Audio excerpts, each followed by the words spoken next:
Hello class. I'm going to go through our 8 pages of the syllabus. It shouldn't take too long. Back in my day, a syllabus was typically 1 page. The 8 pages that I have sadly reflect many students over the course of many years trying to find ways around the syllabus. Please do not be that student who tries to break the rules in the syllabus and forces me to write a 9th page. Try and refrain from that. First of all, you'll notice that I have put on our syllabus our lecture time and when we meet for labs. Our labs are Tuesdays and Thursdays from 7 to 10 a.m. in 202. Our lectures are going to be in a larger room, SM 104, which is found downstairs. The discussion section. I'll talk about that in a little bit. Most of you have enrolled in the discussion section. Some of you have not, and some of you have vocalized some concerns over missing some discussion sections. I'm going to address that in a little bit. My office hours are going to follow the discussion section when it's over, roughly from 12:20 to 1:20. My office is in SM 252, and here you have my office phone number. In another video, I will be providing you with my cell phone number. My email is kstreet@saddleback.edu. First of all, let's talk about your Blackboard website. In another video, I will actually go through an orientation of your Blackboard site. But for many of you, you've already discovered this site. You will find all of your course materials at your Blackboard site, and I will also give you an orientation for accessing online materials for those of you who are not familiar with Blackboard. There is a video on how to change your passwords under the online education menu, and again I will be showing you this. Now let's talk about textbooks. What's required? First of all, you need to read a textbook. We will be using Guyton and Hall, the 12th edition. Some of you have asked if you can use a previous edition. This is fine, but you are responsible for the differences in the page numbers. For the most part, the chapters are the same from previous editions. Now, maybe Guyton and Hall is a little too advanced for you. This is a textbook that does not have a glossary, does not have end of the chapter questions. It is truly an advanced book and is held in high regard by many medical professionals. I encourage you to use it, and I encourage you to keep it, especially for those of you who are pre-nursing, and in your nursing classes you will likely have to write up a clinical care plan. You will find that Guyton and Hall will be very, very helpful to you for that. If it is too advanced for you, then I do have other textbooks I can recommend for you. Please see me during office hours. I have some that I could even lend to you. I do not have a Guyton and Hall available for you to borrow throughout our semester, but other textbooks I might have. One in particular, if you would like to save some money, it is a slightly easier read and does have some chapter questions, is this one found down here by Dr. Costanzo. It's called Physiology, and it is still through the Elsevier Publishing Corporation, so that is a good alternative if you want a lighter textbook but still pretty complete. The other textbooks I recommend are the Elsevier's Integrated Physiology. This is available to you in your bookstore, but for all of these textbooks, I recommend that you buy them online or find a cheaper venue than our bookstore to save you some money. What you need to buy through our bookstore are the physiology lab packets and the homework packet. They are all bundled together. So you definitely need those. There is no online substitute. Those are hard copies that you are going to fill in and submit, and I'll discuss these in a later segment. You also need the PhysioX 9.0 for anatomy and physiology. Now, this PhysioX does have an online access code. You can perform your experiments either using the CD-ROM or just by logging on. Either way is fine. For those of you who don't want to buy the hard copy and just want to use the online access, that is fine as well. But be warned, you will need to turn in your materials from that online resource. In other words, you're going to be completing experiments online and filling out a form, answering questions about the experiment, etc. And all of these materials will have to be handed in when you turn in your physiology lab unit as well. So you might be thinking that you're saving yourself some money, but when you take into consideration the possible printing costs, I am not so sure it is cost effective.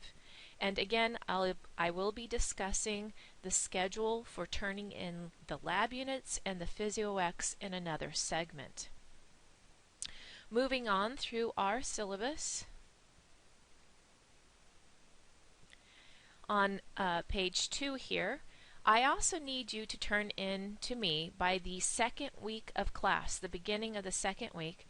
I need 3 blank Scantron booklets. These are booklets where you can answer essay questions. And I also need 6 blank Scantrons, forms 882E. These have 100 questions that you can fill in a multiple choice kind of format. You will also need a simple calculator with log capability. You will not be permitted to use your cell phone, nor programmable calculators will be allowed.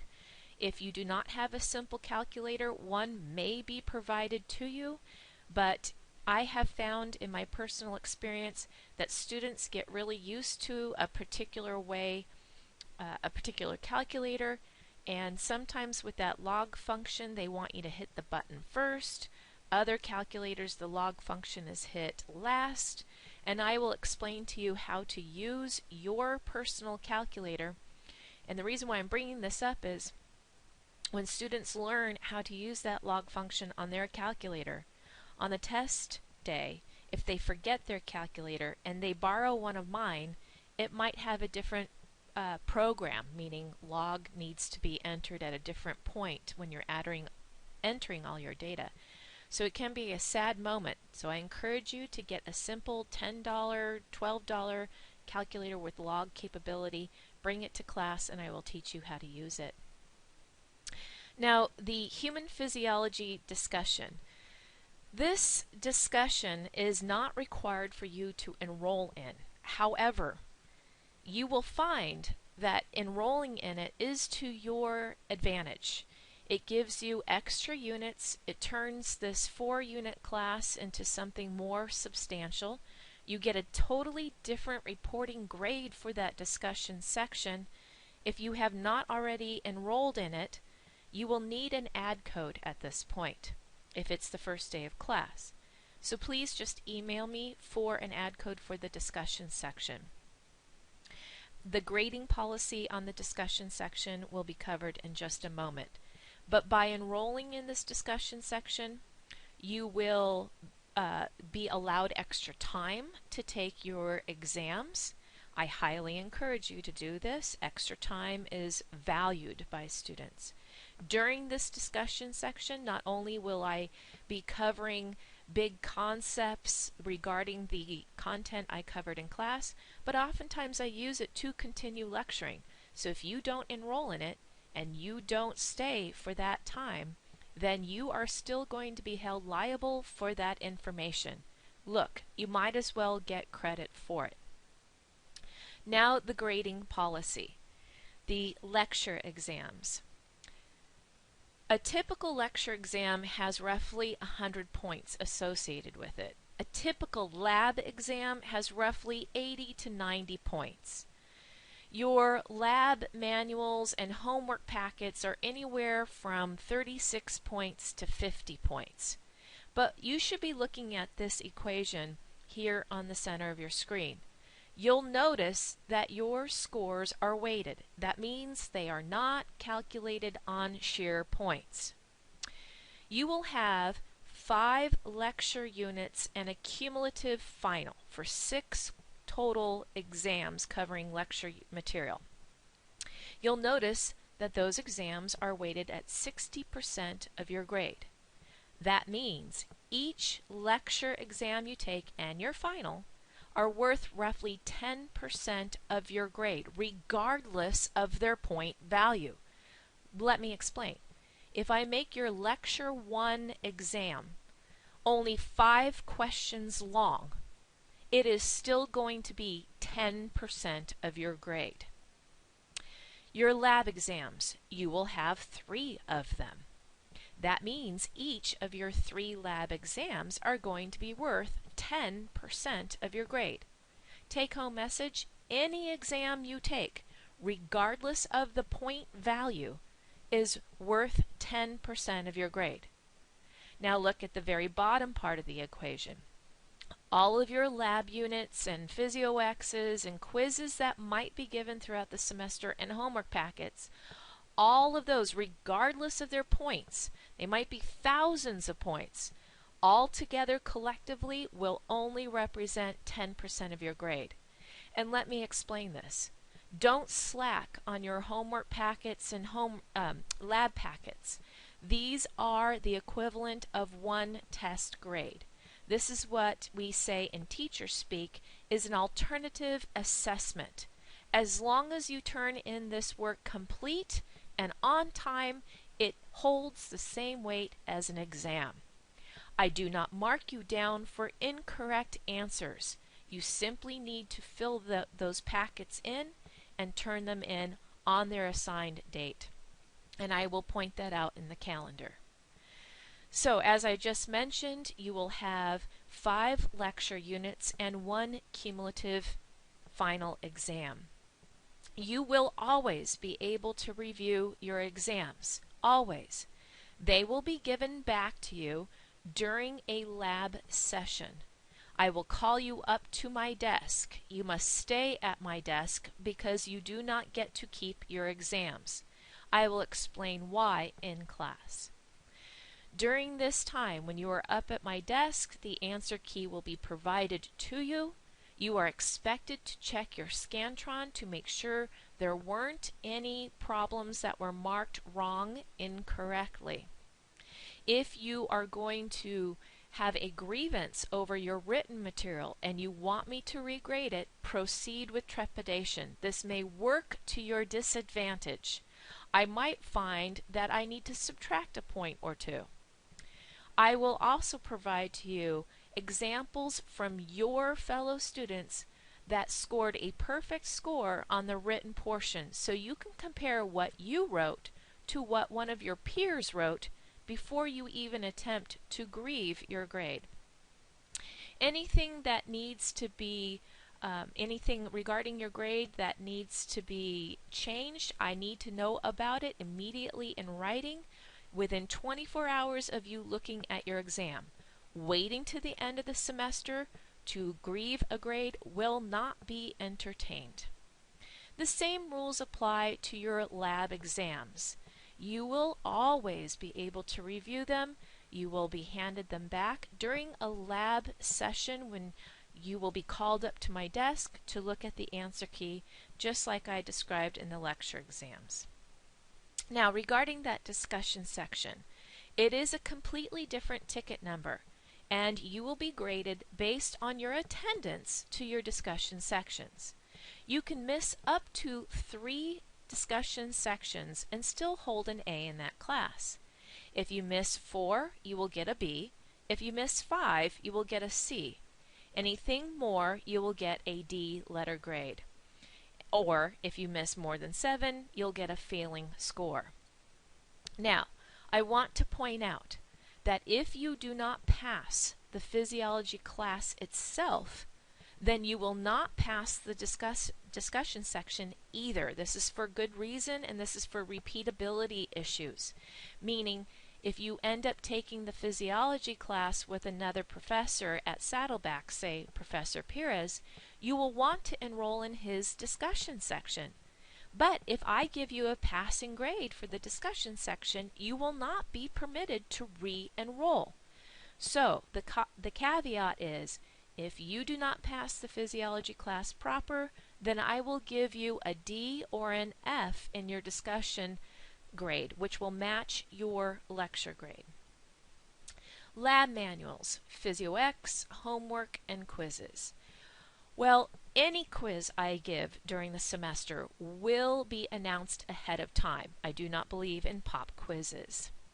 What about lab manuals and the PhysioXs and homework packets? I will discuss these again in another segment. Short story is, your homework packets will be due the class time before your lecture exam. Lab manuals and completed PhysioX materials will be due the class time prior to a lab exam. If you forget your homework materials or lab materials / PhysioX, you can scan them, you can take pictures of them with your smartphone page by page, and you can email them to me. I will allow you to do this one time only. Why is that? Well, if you are scanning them, it will likely be one large document, which is fine. But if you're taking pictures with your smartphone, this is going to be multiple files that I have to click on and open and check individually. And I don't want to do this throughout the semester. So, submitting it electronically because you forgot to bring it to class, you can submit it that day before 11:59 p.m. electronically by emailing it to me. If you have more questions about this, please see me during class time. Any homework that you slide underneath my office door will not be accepted.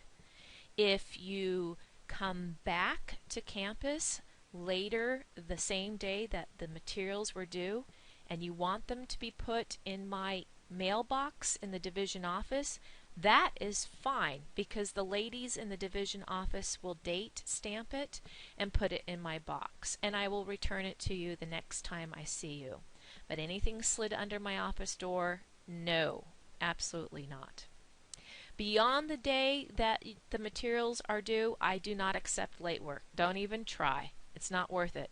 So if you have your materials and they are not completed, you should turn in your materials the day they are due, even if they're not completed. You at least want to get partial credit. The remainder of this portion talks about our student learning outcomes and objectives.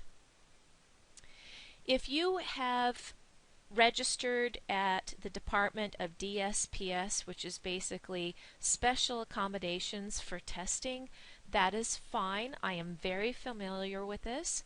You should go and schedule all of your exams in one fell swoop. You have a calendar at the end of this syllabus, and I encourage you to schedule your exams. Please pay attention to the text that is bolded and underlined. I expect you to schedule your exam the same day the rest of your class is taking it. That's only fair. If you take the test the day after the rest of the class, because you cannot schedule a time at DSPS, or for whatever reason maybe they don't have proctors available, I need you to tell me, and you need my permission. Otherwise, all bets are off and you miss that test. If you decide that you cannot take it the day of the class, I expect you then to take it the day before. Okay, I need your test folders at least 3 days in advance. This is required by DSPS. If you do not deliver them on time, then you are taking the test with the rest of the class in the classroom, and I will do my best to accommodate you as expected, but I cannot guarantee your full allotted time. In other words, you need to be responsible and make sure you schedule your exams accordingly. What if you are sick and you need a makeup exam? First of all, if you are sick, incarcerated, etc., you're on a team and you need to miss a test, those are valid reasons, but I still need a note.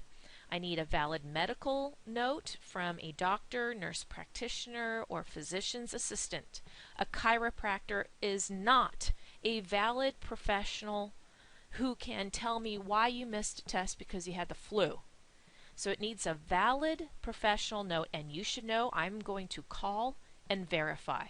I have had many forged doctor's notes, and that will end up with you reporting to the Vice President of Instruction. So please do not do that. I will follow through. So those are excused. Now, if you need to miss a test because you're going to a wedding, you've had a scheduled vacation, and you've got plane tickets you can't change, that is not valid excuse. But I might still give you a makeup exam.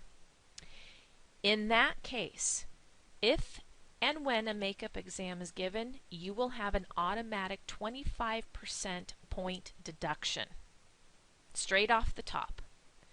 And regardless if the makeup exam is valid or given because you're going on a vacation with its 25% deduction, all makeup exams are given the last week of instruction or during final exam week if it applies during the fall and spring semester. So, again, makeup exams are given towards the end of the semester at a time that is mutually convenient between you and myself. Attendance. I don't take attendance, but I learn who is in my classroom very quickly. I know when you're there, when you're not there, and believe it or not, even though you don't see me actually taking attendance, I am mentally, and I make note of it. If you miss a considerable amount of lecture material or lecture time, I am able to drop you. That is a risk. So if you miss lecture, it's in your best interest to let me know why you missed it and that you are still in the class. Please, Kara, don't drop me. I need to hear from you. If you start slacking off and miss class time after the drop date, then if your absenteeism has been so exorbitant, I will start subtracting points from your overall score, 3% for every hour over your allowed 6 hours. And I do that. So if you are an A person and it's past the drop date and you think you don't need to be in class anymore, think again. Your grade can become compromised in just a few hours of missing class. Code of conduct and classroom conduct. Well, I expect you to read this. We do have an academic integrity policy for our division, and I also encourage you to review the academic integrity policy of the school. Basically, a good rule of thumb is treat others in the classroom, including your instructor, as you would like to be treated. Now, finally, I will cover our lecture schedule and lab schedule in the next segment. Thank you very much for listening so far.